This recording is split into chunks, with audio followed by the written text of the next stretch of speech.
وليس أمرا ادعمونا بلايك للفيديو واشتراك بالقناة، فهذا يدعمنا كثيرا. أحبك ربي أحبك ربي أحبك ربي أحبك ربي أحبك ربي.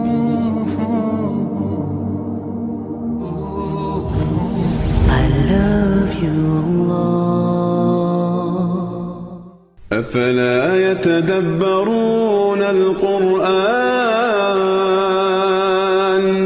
أفلا يتدبرون القرآن أفلا يتدبرون القرآن أم على قلوب أقفالها. دعوة وتربية، التزام ورسالة. نتعلم القرآن ونتدبره ونتبع سنة رسول الله لنقتدي به. لقد كان نبينا وصفينا صلى الله عليه وسلم يقرأ القرآن بل ويعاجل به، لا تحرك به لسانك لتعجل به. لماذا؟ لأنه يحب القرآن، شغوف بهذا القرآن. لا تحرك به لسانك لتعجل به، ولا تعجل بالقرآن من قبل أن يقضى إليك وحيه. كان من حبه صلى الله عليه وسلم للقرآن وهو يتلقاه من جبريل يعاجل به. نحن أيها الأحبة في حاجة ماسة أن نفعل كما فعل وأن نصنع كما صنع صلى الله عليه وسلم. لقد ثبت أن النبي صلى الله عليه وسلم ظل ليلة كاملة يقرأ بآية واحدة في سورة المائدة: إن تعذبهم فإنهم عبادك وإن تغفر لهم فإنك أنت العزيز الحكيم. إن تعذبهم فإنهم عبادك إن تعذبهم فإنهم عبادك وإن تغفر لهم فإنك أنت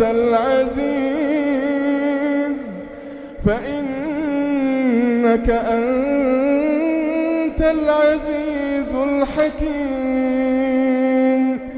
قال الله: هذا يوم ينفع الصادقين هذا يوم ينفع الصادقين صدقهم. يرددها صلى الله عليه وسلم، فإذا ما فرغ منها عاد إليها، لأنه يريد أن يفهم مراد الله منها. عاش معها، أحيا قلبه بها صلى الله عليه وسلم. المصيبة الرهيبة أيها الأحبة أن البعض منا ربما يقرأ بالجزء والصفحة وبأكثر من ذلك، لكن ما زاد إيمانه. أين الخلل؟ أين موطن الزلل أيها الأحبة؟ أفلا يتدبرون القرآن أم على قلوب أقفالها؟ أفلا يتدبرون القرآن ولو كان من عند غير الله لوجدوا فيه اختلافا كثيرا. كتاب أنزلناه إليك مبارك لما يا ربي؟ ليدبروا آياته. يقول ابن مسعود: الغليم المعلم الذي أخذ القرآن من في من أنزل عليه القرآن صلى الله عليه وسلم يقول: لا تهذوا القرآن هذ الشعر ولا تنثروه نثر الدقل، ولكن حركوا به القلوب وأدروا به العيون. إذن اقرأ القرآن بتدبر كما كان صلى الله عليه وسلم. بل يقول كما في الصحيح لعبد الله: اقرأ علي. قال: أقرأ عليك وعليك أنزل؟ قال: نعم، إني أحب أن أسمع القرآن من غيري. فابتدر من سورة النساء حتى إذا بلغ قول الله عز وجل: فكيف إذا جئنا من كل أمة بشهيد وجئنا بك على هؤلاء شهيدا؟ قال: حسبك. قال عبد الله: فنظرت إلى رسول الله وإذا بعينيه تذرفان. يبكي صلى الله عليه وسلم.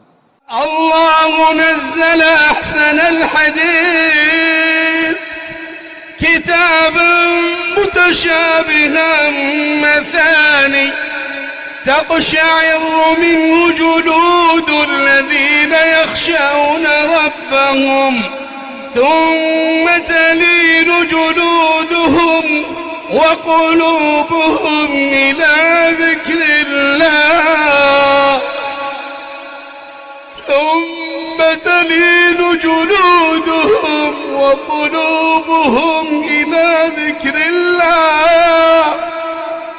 ذلك هدى الله، ذلك هدى الله يهدي به من يشاء.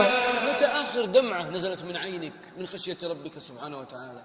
متى درت هذه العين بتلك الدمعة المباركة التي كان سلف الأمة يحبه إذا بكى أحد أولئك مسح بتلك الدمعات ما تيسر له من بدنه، ويروون في ذلك أن البدن الذي مسته الدمعة من خشية الله لا يعذب في يوم القيامة بعذاب الله. رب قائل هذا رسول الله صلى الله عليه وسلم، ولا عجب أن يأتي بمثل هذه العجائب. تأملوا إلى أصحابه أيها الأحبة كيف كانوا يعيشون مع القرآن ويحركون القلب ويملؤونه بالإيمان بالقرآن. القرآن أيها الأحبة وقراءة القرآن بتدبر من أعظم أسباب روافد الإيمان في القلب. إنما المؤمنون الذين إذا ذكر الله وجلت قلوبهم وإذا تليت عليهم آياته زادتهم إيمانا وعلى ربهم يتوكلون. فإذا ما تليت الآيات بتدبر وتخشع كان من ثمرات ذلك أن يزيد الإيمان في القلب. أيكم زادته هذه إيمانا؟ فأما الذين آمنوا فزادتهم إيمانا. ومن أعظم أسباب زيادته القرآن، قراءة القرآن أيها الأحبة. فإذا ما شعرت في نفسك جفوة أو في قلبك قسوة الجأ إلى كتاب الله. الله سبحانه وتعالى يتكلم إليك بهذا القرآن. القرآن رسالة الله إلينا أيها الأحبة. فإذا ما ضعف الإيمان في قلبك الجأ إلى كلام ربك وأبشر بالخير الكثير، لكن اقرأ بتدبر وتفكر وتمعن. افهم مراد الله سبحانه وتعالى مما تقرأ. إن أعجبك الفيديو لا تنسى الضغط على زر أعجبني ومشاركة الفيديو، ولكي يصلك كل جديد اشترك في قناة I love you Allah.